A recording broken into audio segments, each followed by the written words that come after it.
Donc l'idée là c'était pour moi de vous présenter en fait une ressource qui est le fruit d'une collaboration entre la Maison pour la Science à Midi-Pyrénées et l'IRES de Toulouse, et plus particulièrement avec le groupe Jeux mathématiques de l'IRES de Toulouse. Dans un premier temps, les principes en fait de cette ressource, alors qui s'appuie sur du matériel qui avait été développé par le groupe Jeux mathématiques de l'IRES, c'est de proposer des activités en fait qui vont amener les élèves à observer, à manipuler, à rentrer dans une démarche de raisonnement et de logique. Toutes les activités en fait qui sont proposées demandent ou nécessitent une manipulation. Et l'enjeu que l'on met en avant à travers cette ressource repose en fait sur le principe de plaisir. Et on insiste beaucoup là-dessus. En fait, l'idée, pour reprendre une expression là, du rapport Torossian-Villani, c'est de faire en sorte que les nombres redeviennent les amis des élèves. Donc là, en l'occurrence, ça concerne bien cette première série là, du classeur, puisqu'on est sur des jeux avec les nombres. Comment ça se traduit concrètement lors d'une mise en œuvre dans une classe avec des élèves? Lorsque ces activités sont proposées aux élèves, en fait, ils sont dans une démarche de résolution de problèmes. Ils vont manipuler des objets. Alors des objets, ça peut être des jetons numérotés et d'autres que je vais vous présenter par la suite. Et ce qu'on veut mettre en avant, c'est le plaisir donc, de chercher et le plaisir de réussir à trouver la solution aussi. Et donc on insiste vraiment là-dessus. Et ça veut dire derrière que quand on est enseignant avec ces élèves-là, quand on valide la solution qui est proposée par un élève parce qu'il a réussi à trouver, on ne va pas systématiquement lui demander de nous expliquer comment il a fait. Ce qu'on ne veut pas, c'est transformer une situation de réussite en une situation d'échec. Voilà. Donc on essaie de mettre ça en place, et comme ça a déjà été dit à plusieurs reprises, en fait ce sont des pratiques régulières qui vont amener les élèves donc à développer, à acquérir certaines compétences quant à cette démarche-là de résolution de problèmes, et progressivement, de lui-même, ce qu'on observe en fait, c'est que c'est lui qui va être demandeur d'apporter une explication à son enseignant. En fait. Voilà. Ça ne nous empêche pas de lui proposer de nous expliquer, mais s'il nous dit non, je ne veux pas expliquer, on ne va pas insister là-dessus. Voilà. Alors, ces jeux mathématiques, en fait, comme je disais, ils ont été conçus par le groupe Jeux mathématiques de l'IRES. Et, il y a plusieurs catégories, des jeux avec les nombres, des jeux de pavage du plan, des jeux de logique, des jeux sur l'espace, et puis quelques casse-têtes aussi. Ils sont regroupés sous la forme de... Enfin, ils étaient regroupés, ils le sont toujours d'ailleurs, regroupés sous la forme de grosses valises pédagogiques, puisque le matériel, en fait, qui est mobilisé là-dedans, quand je parle de jeux dans l'espace, par exemple, ça va être des pyramides à reconstituer, donc avec du matériel en bois qui est réalisé donc par les animateurs du groupe Jeux mathématiques. Ça peut être des cubes à reconstituer, ça peut être des formes. Donc on a vu des exemples d'activités qui mobilisaient ces formes-là. Des formes pour tout ce qui est pavage dans le plan. Donc ça prend pas mal de place puisque chacune des mallettes regroupe plusieurs dizaines de jeux. Il y a des mallettes pour le cycle 2, cycle 3, cycle 4, une extension lycée et depuis cette année une nouvelle mallette pour le cycle 1 qui a été testée en juin dernier dans des classes de maternelle. Et donc ces mallettes, en fait, elles sont basées donc à l'IRES à Toulouse et la difficulté c'est de pouvoir permettre leur prêt à tous les enseignants pour justement permettre ce que je disais précédemment, c'est-à-dire de favoriser une pratique régulière de ces activités pour amener les élèves à mobiliser des compétences et à développer donc une certaine démarche de recherche. C'est là que la Maison pour la Science est arrivée pour essayer de trouver des solutions à ça. Juste pour vous dire que ces mallettes, donc elles sont utilisées aussi en animation grand public, en animation en direction d'établissements scolaires, notamment lors de la semaine des mathématiques.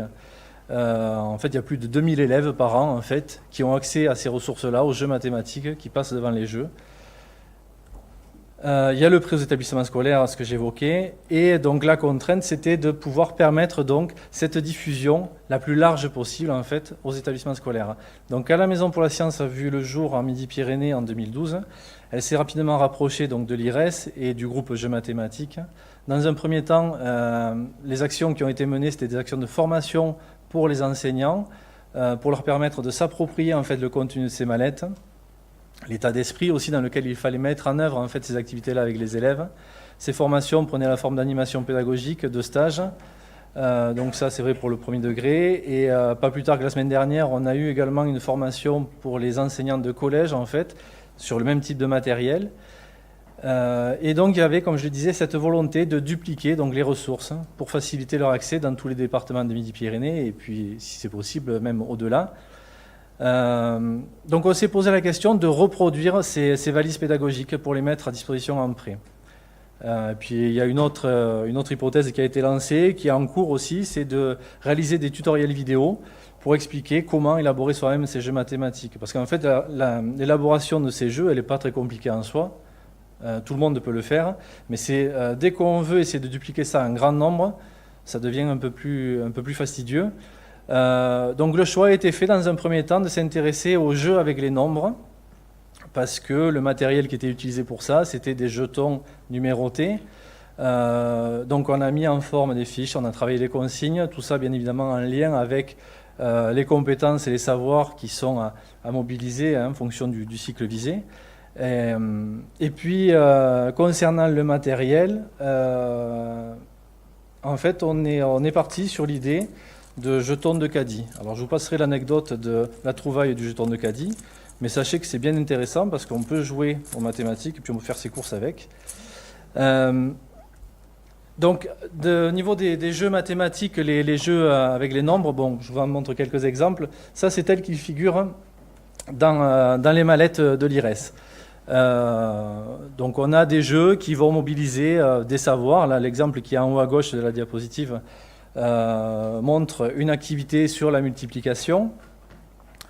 Et donc dans la démarche en fait qui serait à mettre en œuvre dans cette activité-là, par exemple, ce serait d'essayer de s'intéresser à un des chiffres qui va permettre de recomposer cette multiplication pour qu'elle soit juste, et de s'intéresser donc à la place de chacun de ces chiffres.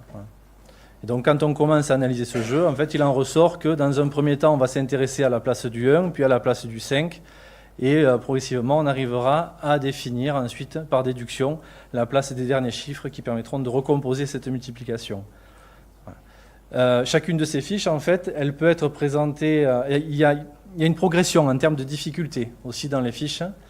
Je disais tout à l'heure qu'on n'allait pas demander aux élèves de nous expliquer systématiquement quelle était sa démarche pour résoudre l'activité proposée. Mais lorsqu'il réussit en fait une activité, lorsqu'il est en réussite par rapport à une situation, on va lui proposer une fiche qui va lui demander de remobiliser éventuellement les mêmes compétences, mais qui va lui permettre d'aller un petit peu plus loin aussi. Et plus il va se familiariser avec ce contenu, avec la compétence qui est mobilisée, et plus il sera à l'aise après en vue d'expliciter en fait sa démarche. C'est comme ça qu'on conçoit la mise en œuvre de ces activités. Un autre exemple, ça ce sont les jeux de logique.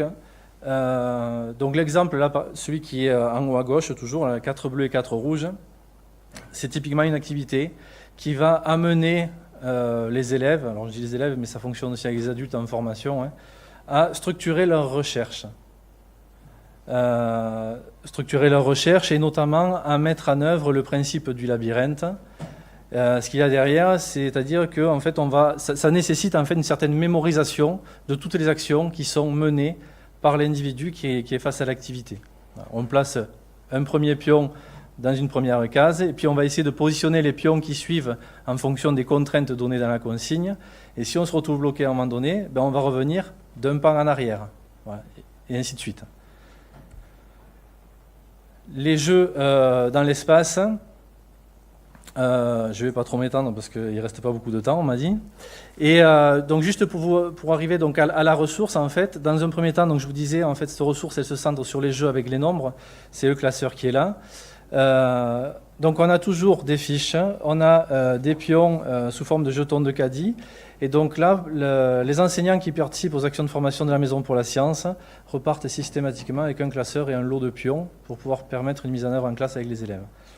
Dans le classeur, on trouve également, en fin de classeur, quelques fiches qui sont consacrées à l'étude, à l'analyse de quelques jeux. Ces fiches-là, en fait, elles explicitent un petit peu la démarche qui est attendue en fait, pour résoudre la situation qui est proposée, mais elles donnent également quelques conseils d'aide à apporter aux élèves lorsqu'ils sont confrontés à la réalisation de ces activités. Et puis tout récemment, en fait, on a attaqué la suite. Donc là, en fait, c'est une deuxième série de fiches qui vient de voir le jour il y a tout juste un mois. Ça a été imprimé. Les pions ne sont pas encore imprimés. Ce sont des fiches consacrées aux jeux de logique. Donc on est sur le même format que la première série, hein, avec des fiches semblables, des fiches consacrées à l'analyse de certains jeux. Et là, la difficulté, en fait, elle commence à apparaître au niveau du matériel qui est à reproduire, puisque autant pour la première série, on était exclusivement avec du matériel, avec des jetons numérotés. Là, en fait, on se retrouve avec des jetons de couleur, des jetons numérotés, des formes diverses aussi qui sont à représenter. Et donc, la solution qui a été trouvée, c'est encore celle des jetons de caddie. Donc il va falloir que j'argumente pas mal auprès des présidents d'université pour justifier l'achat de 12 000 jetons de caddie, encore une fois. C'est pas facile, je vous assure. Mais en tout cas, ce qui ressort de ça, c'est que les élèves qui ont l'occasion de pratiquer ces activités avec ce matériel-là, que ce soit les jetons de caddie ou même les jetons des valises pédagogiques, en fait, ils reprennent le goût quand même des mathématiques. Voilà.